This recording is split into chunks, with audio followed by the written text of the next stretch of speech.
টানা বৃষ্টিতে পাকিস্তানের বন্যা পরিস্থিতির আরও অবনতি হয়েছে। সবচেয়ে বেশি ক্ষতিগ্রস্ত হয়েছে খাইবার পাখতুনখোয়া প্রদেশ।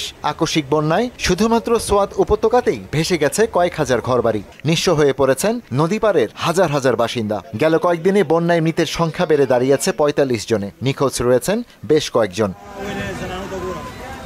পাঞ্জাব প্রদেশে বন্যার পানির তোরে বাড়ির ছাদ ও দেয়াল ধসে প্রাণ গেছে অনেকের। সিন্ধু ও বেলুচিস্তান প্রদেশেও বেড়েছে হতাহত।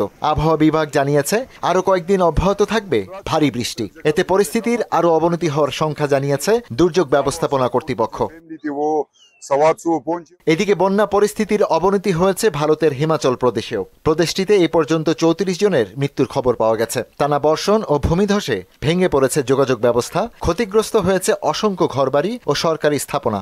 সবচেয়ে ভয়াবহ অবস্থা সিমলা, কাংড়া ও সিমোর জেলায়।